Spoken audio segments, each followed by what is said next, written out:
Jason and Maggee, thank you for inviting us to the MCC. As we look at the legislative session that began in February 17 and will continue through mid-May, I note that in the state Senate, Democrats hold a one-seat majority heading into the November midterm elections. The House is evenly split. Voters will cast ballots to fill all 67 Senate seats and all 134 House seats. How might this color legislative action in the coming months?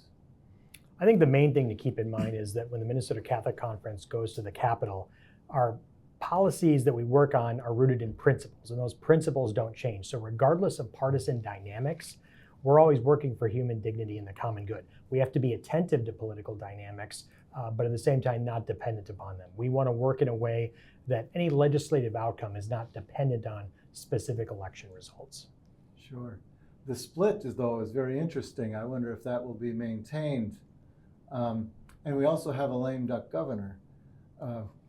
Governor Tim Walz will not be seeking re-election for a third term. How might that impact what actually gets done in this coming session? The retirements of many legislators this cycle, we could see a third to half of our legislators stepping down. So there's going to be massive turnover. Whether that means people will be checked out and wanting to move out, or whether they'll feel like they're pressured to get something done, that remains to be seen. I think it's going to vary depending on the legislator, depending on the committee. But certainly we are in for a tumultuous legislative cycle where it will be challenging to get things done because of those splits. But we're also hopeful that people will actually say, Minnesota is in a very difficult time right now. We need to put partisanship aside. I'm stepping away from the legislature. I'm not running for election. My responsibility is to my constituents and the people of Minnesota. So we're going to put those egos and some of those things about politics that we don't like aside and work together to build common ground for the common good. Maggee, what would you add to that? Yeah, no, I think that's right. We've had lots of conversations with legislators already in the House who are really eager to actually get something done and want to compromise and want to work across the aisle, especially in the split. They had their first year last year having to kind of figure it out, but now that they have a rhythm, some of the legislators that we talked with are really excited about that. So I'm excited to see how that plays out. Yeah, very optimistic. I'm glad. I am struck as well, and you mentioned it briefly here, Jason, that the societal pressures that have been bearing down on Minnesota and certainly on our lawmakers. The August 27 shooting during an all-school mass at Annunciation in Minneapolis, for example, prompted Governor Walz to urge a special session on gun control that was never called. Are there legislative proposals to address the purchase and use of guns in the second year of the biennium, that's this year, that lawmakers might seriously consider an MCC back? That's a great example of lawmakers needing and statesmen stepping forward to bring solutions that transcend the partisan divides. It can't be a heads I win, tails you lose, and expect results in this kind of legislative environment. So we need people who are willing to work together and come up with real solutions that transcend those partisan divides. And it's been our view and stated position from the beginning that we need comprehensive, all of the above approaches to protecting kids from gun violence. And so just as we said that from the beginning, we're also continuing that with a legislative package that includes three major pieces that we're hoping can, again, bridge those partisan gaps and transcend those divides.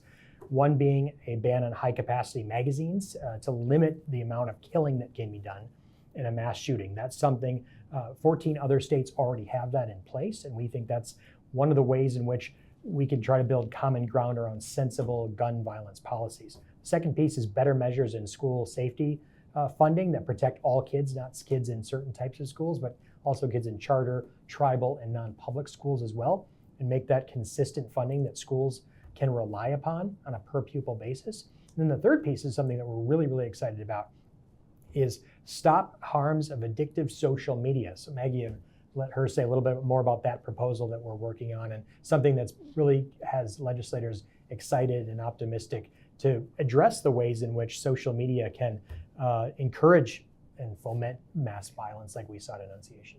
Right. We're helping spearhead this piece of legislation, as Jason mentioned. We call it Shazam, Stopping the Harms of Addictive Social Media. And it does a few things, but one of the reasons we like it is it helps put parents back in the driver's seat when it comes to their kids' online use. we know that kids are online so much. 1 in 5 Minnesota kids, so 20% of our kids are online in the middle of the night, 5 nights a week. Parents need help. They don't know how to handle this, and kids know how to get around things.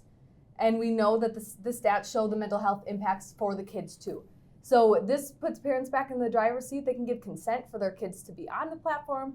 And if they're on the platform, then that experience has to look different, taking away some of those most addictive features so they can maybe just see their friends' content and get away from some of the addictive features like ad targeting, infinite scroll, and then it also gives more parental capabilities on the parent side. So is this a piece of software that would come into play because the legislators have voted to do that, or how does it look? The way it works, if we're going to get into it, there's already a law in place, COPPA, the Child Online Protection Act, and that already says that kids should be have parental consent to be online if they're under 13 years old. We don't see that being enforced, but there's guidelines in place by the Federal Trade Commission that already lay out how that parental consent would work. So we would just be asking that gets enforced and moves up to kids under 16. So it moves up by 2 years. And then that would be up to the platforms themselves to enforce that and then change that user experience. I see.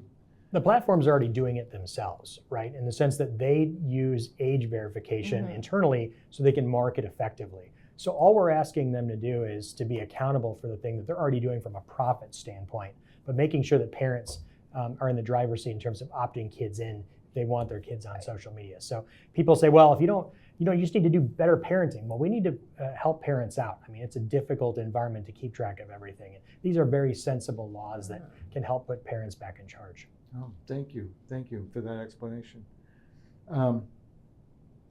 Another societal pressure has certainly been the immigration efforts on the federal government for enforcement of our immigration laws.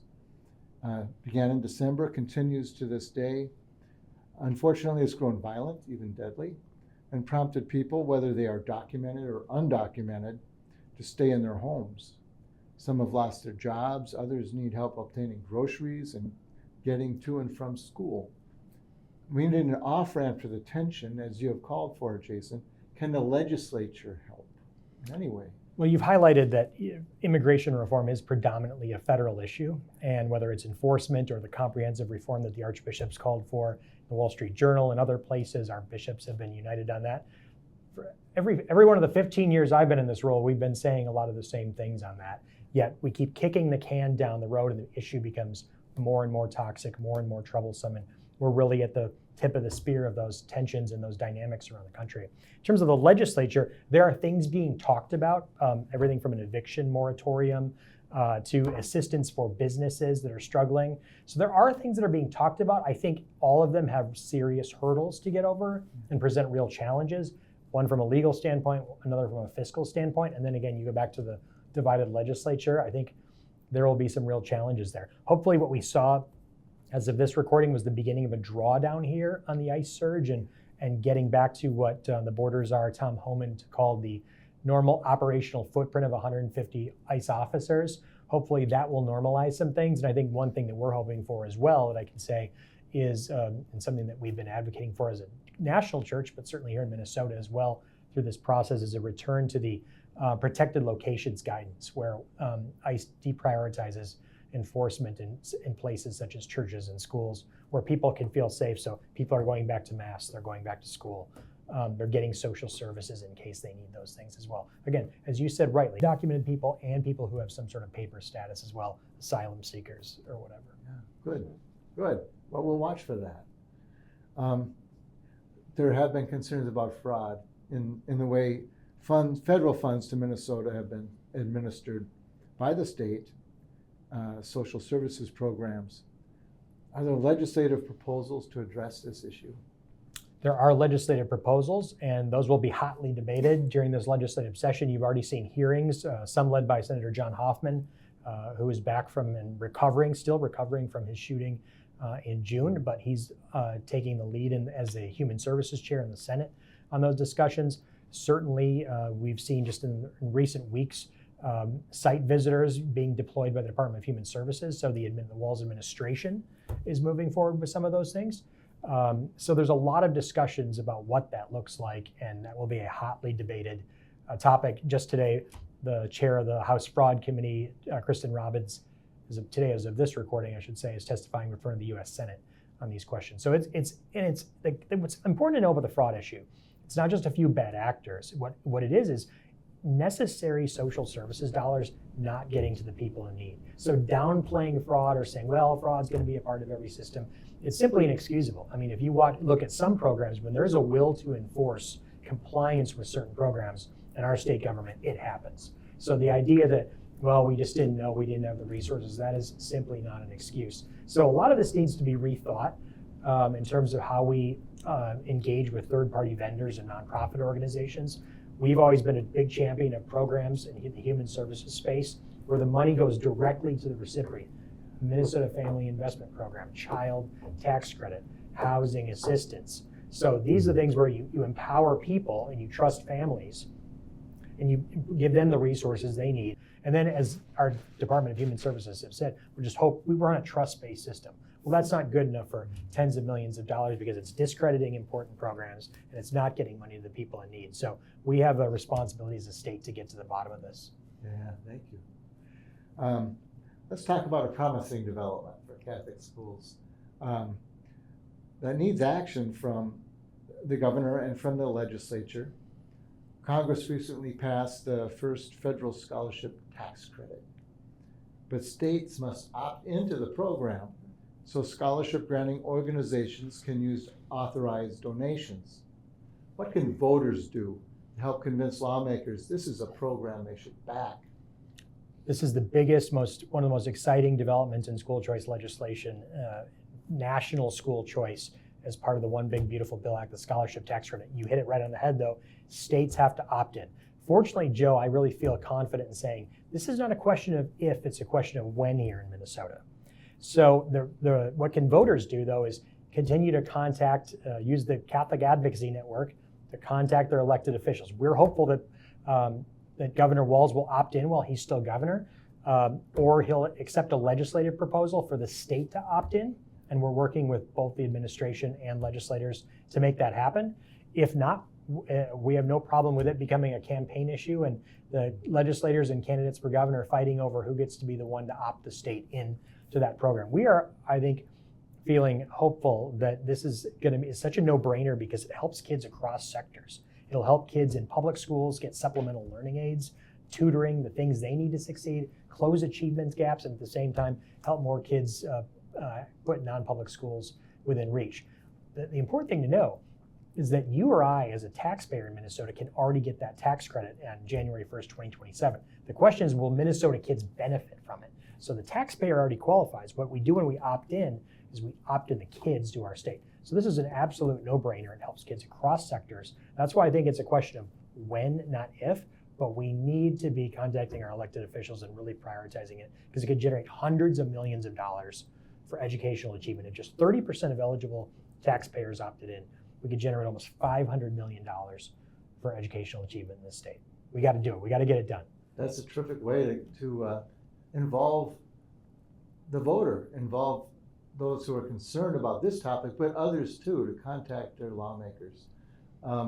We just had the Precinct caucuses, and you all presented some proposals. And I understand that it went well in terms of MCC's hopes for it. Can you describe a little bit of that? Well, we're always trying to give people opportunities to be faithful citizens, right? So not just say, well, you need to be faithful citizens. Well, what does that mean, right? So we operate by giving people concrete, tangible opportunities to make a difference. And people feel politically homeless right now. So how do we help them shape the party instead of the party being shaped by the party? Here's your opportunity to go in, pick the candidates yourself, build the party platforms through our concrete proposals. So we, for each party, the Democrats and the Republicans, we crafted 3 resolutions and then provided a blank form. You could bring your own, just some sample resolutions that people could take. Anecdotally, from what we heard, that went really, really well. And in a number of places, those caucus resolutions were embraced really without much objection at all that we heard. So we're excited about that. It's something we've done on multiple occasions since 2016. And I think it's a great way for people who are feeling disenfranchised by the political process to make a difference where they have the most agency at the local level. Get to know their neighbors. I heard from one person say she didn't realize there were so many other people in her neighborhood who thought like her because she feels like she's in an island of one-sided political views. But now she's met a bunch of neighbors who she can have a more substantive conversation with, and rather than debating principles, they can talk about practical policies. And we heard so many comments just via email and on social media. I've never been to a caucus before, but I'm going to try. Or I don't know exactly how it's going to go, but I'm going to see if I can get these resolutions passed. And just seeing that courage for people, they were nervous. We had people calling us, how is this going to go? But seeing that courage and seeing people actually step up and try to enter the political arena and see if they can make a difference was really encouraging. And a lot of them then emailed back this morning saying that our resolutions got passed with little pushback or generated a lot of discussion and opened people's eyes, which is great too. So that was really encouraging, and I think it's just a jumping off point as we head into session. They've now taken a step, and how can we keep that going? That's terrific. Good news. MCC has helped ward off efforts to legalize online sports gambling in Minnesota. It's called a state-sanctioned consumer fraud scheme that will transfer billions of dollars of wealth from Minnesota to out-of-state gambling companies. Pope Leo XIV has warned that gambling can become a destructive addiction, exploiting those most at risk. Are there active proposals now to legalize online gambling that voters should be aware of?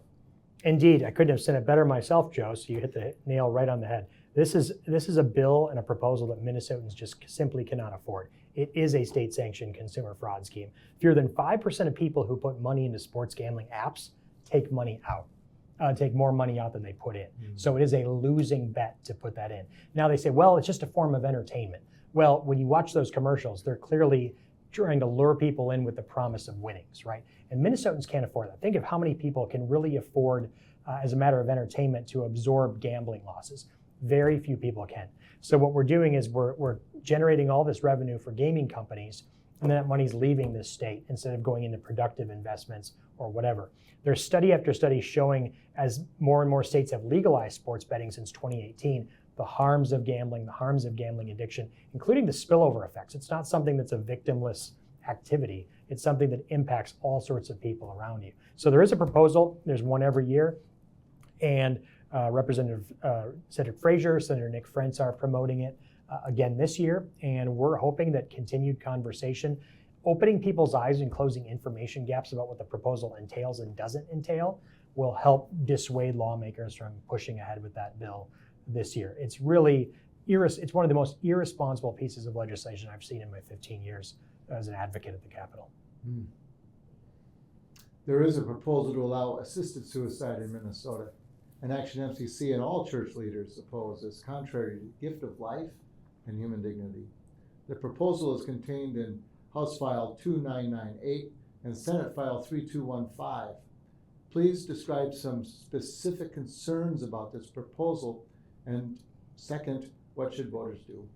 I think with the rising cost of healthcare, we have to be really concerned about the incentives a bill like this that really creates. When care is expensive and killing is cheap, which do we think will win? Protecting the choices of the few is going to end up endangering the choices of everybody else. And so whether it's enlisting doctors in an activity that is contravenes their purpose as healers, that's a big one, right? What do we need this for? And at the same time, whether it's making sure that there's protections against elder abuse, once those pills, and this is what this is, and people should understand what assisted suicide is you're being prescribed a vial of pills that could be used to end your life. It's not medicine, it's poison, is essentially what it is. And then once those pills are prescribed, there's no oversight. So you could take those pills, you could take them home, you could put them on the shelf and decide, I don't really want to do this. But someone who benefits from your estate could take those pills, crush them up, put them in your food, and no one would know the difference, right? So it does, we think, endanger people. There are all kinds of opportunities for elder abuse. We really need to be concerned about what this means for our healthcare. But at the end of the day, what kind of incentives does it create? In the state with some of the best healthcare available, we should be creating more care options. We want healthcare policy that creates more choices. Assisted suicide, despite being portrayed as something about choice, actually will end up creating fewer choices when we near those difficult times in life.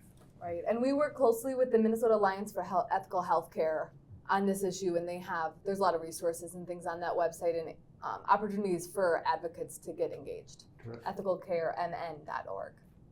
Good to know. Thank you. Some readers and listeners for the Catholic Spirit might be surprised there's adoration of the Eucharist right in the Minnesota State Capitol. MCC has urged people to come to the Capitol to pray for the state's lawmakers and for efforts that promote the common good. Can you tell us what's going on March 6th? Yeah, we have brought adoration at the Capitol for the last number of years. We're bringing it back again on First Fridays. March 6th in particular is the day that the Archdiocese bishops are going to be here praying at the Capitol. So we encourage all Catholics in the Archdiocese to come take the opportunity to pray for their elected officials alongside their shepherds. And there's lots of issues going on. That'll be kind of the start of session, so pray for good outcomes. And it's just a great time. You can also go upstairs, see what's going on, if there's anything happening that day, talk with your elected officials, meet their assistant, and we're happy to help with all that too. Terrific. Everyone's really feeling heavy right now. What better thing could we do than to get in the Capitol and pray for our state and be in the presence of the Lord right at the center of where so many major decisions are happening. So we are going big on adoration this year. We're moving it from the governor's dining room to the vault room right below the rotunda. All the bishops, as Maggee said, will be there on one of the 3 dates that we have. 2 of them are First Fridays, one's the second Friday because of Easter.